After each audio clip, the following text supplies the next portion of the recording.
Hello Fun Nation, my name is James, checking in here at the first championship with Team 4481, Team Rembrandts, coming all the way from the Netherlands. Incredible robot. This Open Alliance team documented it throughout the whole year on their build blog. There's so much to learn about this team from that, but as well as on their robot. We're gonna find out so much more. I have Yannick and Mark. Let's dive into this incredible machine for REEFSCAPE here on Behind the Bumpers. All right, Yannick, why don't you get us started with the mechanical aspects of this robot? What makes the Rembrandts cook so much? Yeah, thanks for having us. So I will start out with the drivetrain. This year we switched to the SDS MK4N modules. They have been working quite well for us because the footprint is quite small, so it's really nice integrated with the robot. We power them through two Rev Neo Vortexes, and for now, it has worked really nice for us. In the beginning of the year, we immediately knew that we had to keep our center of gravity really low because obviously we needed to reach far up in the air. So therefore, our whole belly pan and all the tubes on the drivetrain are made of stainless steel, which is quite heavy, and it really helps when driving around. It's really hard to tip over, so it has helped us throughout the season to stay upright as much as possible. Then we made a one-stage elevator for this game, mainly because we don't really have a lot of experience making elevators, and it would be easier for us and within the resources that we have to make it a one-stage. And also for all the wiring, it's nice because the motors can stay in the drivetrain, and it's just easier to make it. On our elevator, we made a gripper with a pivot. This pivot was needed to reach the height that we wanted because our robot is almost max height and we needed to reach a bit further up to really get to that L4 level. So we included a pivot right here. And to this gripper is our core algae gripper attached. This is a gripper that can both store a coral right here and also an algae right here.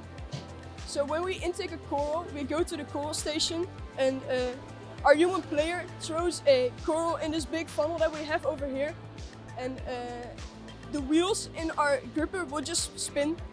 They are powered with only one vortex here, and then with the use of different belts and some gears, we can power all four axles with wheels in the right direction. When it's thrown into the funnel, it will just intake here, and we use a distance sensor right here. This distance sensor can see whether there's a coral in there, and once it senses a coral, it's just implemented in the code that we stop this motor. So then we can just store our coral here and drive around. And then for our algae gripper, it kind of works the same. We also use a distance sensor here, and then once it senses an algae, first the wheels will stop, it will start rotating, and once it's in there, they will also stop, and it makes it really easy to intake the algae. And since we have this nice curved out shape here, the algae is held really tight, and we can drive around and flip the elevator up in the air and flip the pivot without it falling out. So that really helps for us to make sure everything is secured tightly when we drive around. Very interesting. Can you tell me a little bit more about this climber mechanism here? How did you guys actually prototype and make this climb work so well for you guys? Yeah, so I think our climber is one of the subsystems that we made the most iterations on. Our elevator is right in the middle of the robot, so we had some difficulties during the regionals to climb in a legal way because the chain really tucks the axle here quite a lot. And since our gripper reaches quite far down, we had to make a climber that could be packaged in the robot really nice, but also should be able to make a legal climb. So we made this climber. It is powered through one motor right here, and it can just click out right here with these passive ledges. And once it's locked in place, it can't turn back. And then via this motor, we can power this pivot. So currently it's folded out, and our driver can drive up to the cage, and via this funnel the cage will get turned in the right orientation, and it will get locked via these passive ledges. These ledges have an end stop right here, so once the cage is in, it will not come out, and then we can pivot this climber back, and the cage will rotate with it, and we will climb. And during our climb, we also implemented that the pivot will flip all the way back here.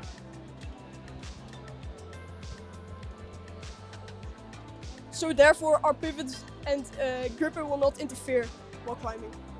Incredible iteration. Thank you so much for talking about that. I'd like to shift it over now to Mark to talk a little bit more about the software side of the things. What are the Rembrandts doing software-wise that allows you to win a California regional as well as your Impact Award?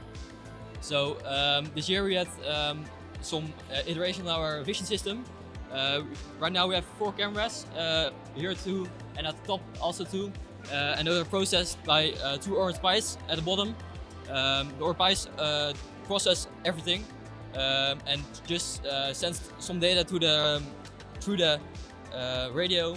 And this way we can exactly know where the robot is at every moment, and it's easier to outline for our driver. We use photon vision on it. This way it's easier for us to maintain the cameras, just to focus type of stuff. So in pre-season, off-season, we changed the base of our code to command-based.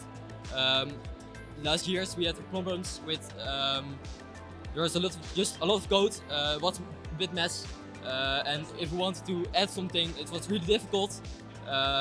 It was just something that our team stops from being better, and that way we changed to a command-based, so it's easier also for our new students to learn and just maintain the robot, and easier to add something to the robot.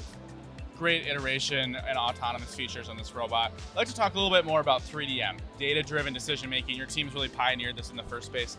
Unique, can you tell me a little bit more? How does your team do that to optimize this robot? So when the game comes out, the first thing that we do is we take a look obviously at the game manual, but we also take a look at previous games and we determine which games have similar aspects in it, and we look at the data from these games. Based on that, we make a skills list. This is all happening in the first day of build season, and according to that skills list, we try to build a robot within our resources. This list is based on our so-called 70% rule. It is a rule that we apply, and it basically means that we want to reach a robot that can score 70% of the points of the highest scoring robot at Worlds.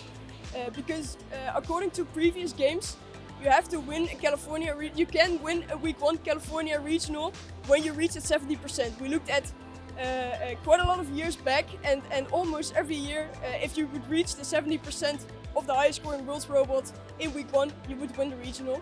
So we try to aim for that, and since we don't have as many resources as some of the top teams here, we really have to divide what we can and can do. So we try to make some smarter decisions to save our resources, and we hope to build the best robot possible for Week 1 without seeing the game played before. So. Well, Team Rembrandts, thank you so much for building an incredible robot this year, but also taking the time to talk with us here on Fun. Yeah. My name is James with the Fun Robotics Network. Thank you so much for watching.